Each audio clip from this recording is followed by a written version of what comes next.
Hi, thanks for visiting Phil Sharp Homes. This is Phil Sharp, and this video is about what happens from when you put a home under contract until closing.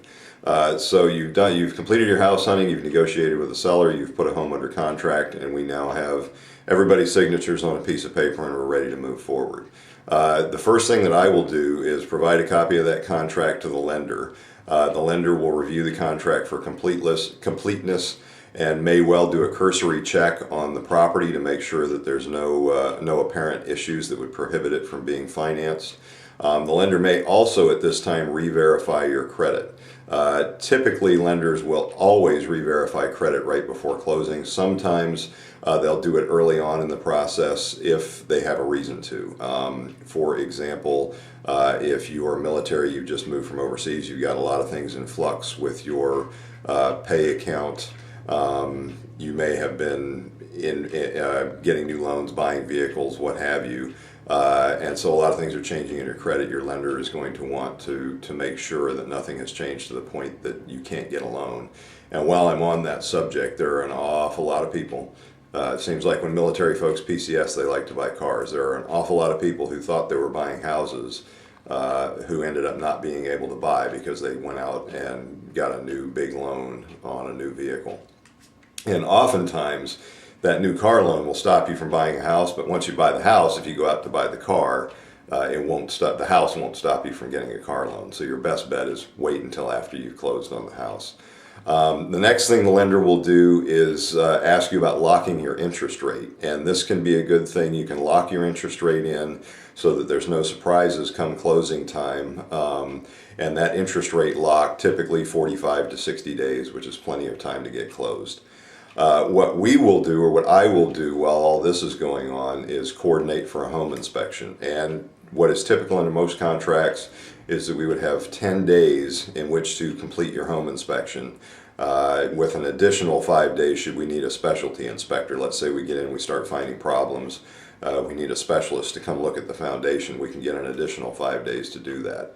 However, if we get into inspection and start finding things like foundation problems, we will probably not spend the money on an additional inspection and turn around and go back out and look for another house. So anyhow, 10 days to complete the inspection.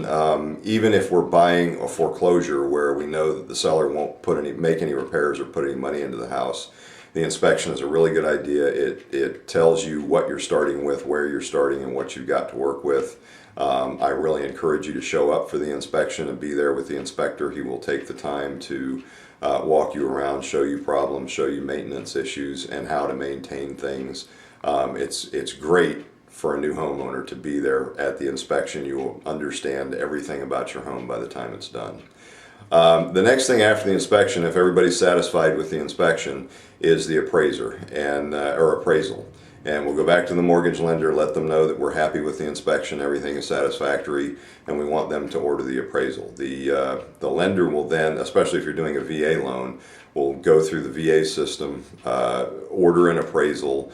The VA actually assigns the appraiser, and that individual has 10 business days in which to do his job. During that time, technically, I am not supposed to communicate with him, nor is the lender supposed to communicate with him, because they want it to be an unbiased opinion of the value of the property that you're purchasing. So the appraisal is the next step. That's another 10 days, and that's a 10-day period where we're just kind of sitting around waiting to get the answer back from the appraisal. Once the appraisal comes in, and now we've spent 2.5, 3 weeks getting through all of this, once the appraisal comes in, your entire loan file, to include the appraisal itself, goes to what's called an underwriter. The underwriter, easiest way to describe it is quality control. The underwriter reviews the file, almost certainly will pull your credit again, and reviews the appraisal to make sure that there's nothing on the appraisal that looks out of place or funny. Once the underwriter is happy with everything, then we move forward to closing. Now, a comment on underwriters is they are kind of the wild card. They, although they have a rule book to follow, they're also empowered to just look at things with a human eye and look for anything funny. And I have had some very interesting things come up from underwriters. Folks who think that maybe they can hide something in their credit, or not mention the fact that there's a couple of other dependents somewhere or something like that, the underwriter will figure out how to catch it, and they can come back and be very difficult, and an underwriter can stop your mortgage right in its tracks. So a good reason to be upfront with everybody from the get-go when you're getting pre-approved. Once the underwriter's done their thing, your loan documents will go to the title company for the closing.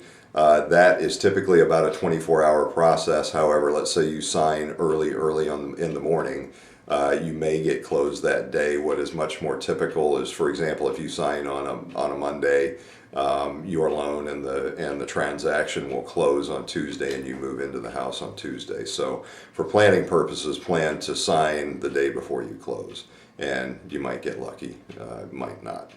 My name is Phil Sharp. Thanks for watching my video. Please subscribe to our YouTube channel and have a great day.